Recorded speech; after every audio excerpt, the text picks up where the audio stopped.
ASM Knowledge Channel ကနေကြိုဆိုပါရစေ။အဲ့ဒါတခုပြီးတော့ပါပြီ။ဒါဆိုရင်ဒါ AC 220ပေါ့နော်။220ဝင်ကြိုးလေးထုတ်ပြီးပါပြီ။ပြီးရင်ခုနကဆော့ထားတဲ့ဒီ pipe လေးတွေကိုခုကဲတိုးတဲ့နေရာလေးတွေဒီလုံသွားအောင်အောက်ထိဆွဲပြီးတော့ပုံပေးရမှာဖြစ်ပါတယ်။ကဲအဲ့ဆိုရင်ကျွန်တော်တို့စမ်းကြည့်မယ်နော်။စမ်းကြည့်မယ်ဆိုတော့ကျွန်တော်ကဒီကတ်ဒီဒိုင်အုပ်ကအတွက်ပေါ့နော်။ကတ်ကိုအဝင်ကြိုးကဒီမှာ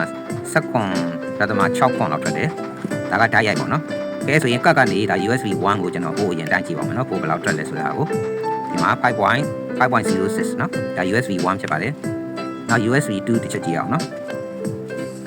ဒီမှာ 5.05 နော် 5.05 ဆိုတော့5ပို့ပဲထားပါတော့နော်အဲ့ဆိုရင်ဖုန်းတို့ဒီ tablet တို့နောက်တစ်ခါပါလိရှိအောင်လို့ power bank တို့နော်ဒါတွေက5ပို့နဲ့အားသွင်းတာဖြစ်ပါတယ်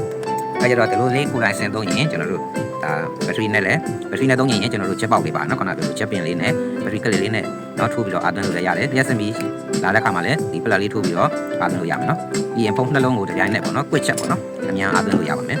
ကဲဒါကျွန်တော် screen size အကြီးဆုံးဖုန်းပေါ့နော်ကဲအဲ့ဒါကိုရင်ဒါ USB 1နဲ့ USB 1နဲ့စပြီးအားသွင်းပါပြီ